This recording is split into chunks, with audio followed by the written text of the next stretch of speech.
तुहरा बिना खाना पीना और लगे गोरी के बेकार हा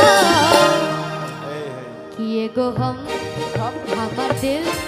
हमर जान होई तीनों तोहार हा एगो हम हमर दिल हमर जान होई तीनों तोहार एगो हम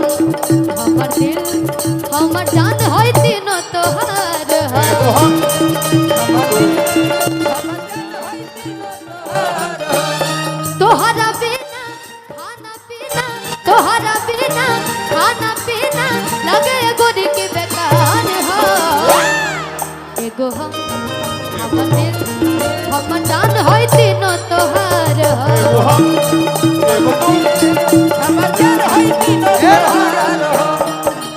अच्छा शिवानी बतिया तू के करा से कहत रही बताओ ना ना यहाँ के हमारे इतना बड़ाई कहनी है ने इतना प्यार देखने है ने ती लाइन रोड़ा खातिर है हमारा खातिर बता हम तारा खातिर कहत नहीं बिल्कुल बिल्कुल मान लो कि तहर जहिया बियाह होई हां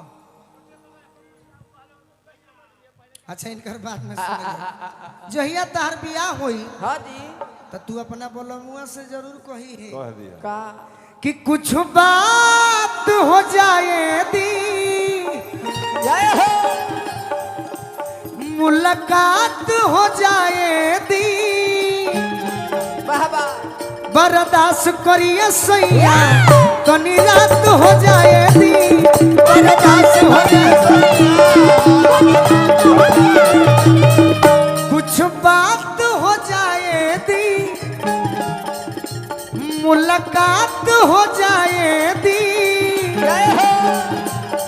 बर्दाश्त करिए सैया कुछ रात हो जाए दी बर्दाश्त करिए सैया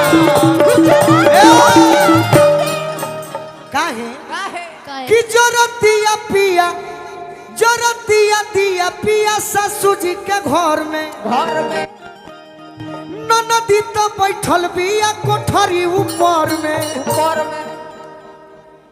कि प्रेम के शुरुआत हो जाए दी बरसात हो जाए दी बर्दाश्त करिए सैया तनी रात हो जाए दी बर्दाश्त करिए सैया एगो हम हमर दिल हमर जान तीनों तोहार एगो हम हमर दिल हमर जान होई तीनों तोहार भाई लोग के सैड सॉन्ग के फरमाइश आइला हाँ हाँ सोसाइटी संग रह रह पगली साइड सॉन्ग गई बेनू अरे वहाँ के लोग के फरमाइश बटे सुना तो भाव से गई ना हाँ हाँ भाव एगो एगो एगो मंच पर होने के भाव देने रहने जा हंस के गई तो के मजा आई भाव में हंसी के नहीं अरे नहीं भैया किलकारियां फिर भैया कहती है मंच पे भंज बनाई चाहतिया बाकी सबका सोझा भैया भैया कहतिया एगो एगो गाना आइल रहे कि रोए पड़ता मजबूरी में भतार संगे सोए पड़ता एक नंबर सजा सही बात मतलब। एक नंबर सही बात साइड सॉन्ग गई साइड सॉन्ग गई हाँ भाई लोग के फरमाइश बा फिर भाई लोग कहते अरे वो भैया लोग के फरमाइश बा हाँ ठीक राजा इधर के रानी ऐसा भाव से गाओ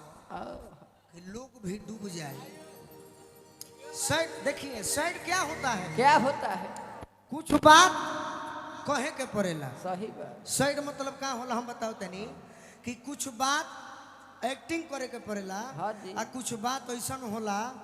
जौन बिना कहले बुझा जाए बुझा जाओ उहे कम हो बात में पूछे के बाद चीज के चिन्हे के बाद साइड के मतलब हमारे से कहबू तो हम तो माने प्यार के मारल हई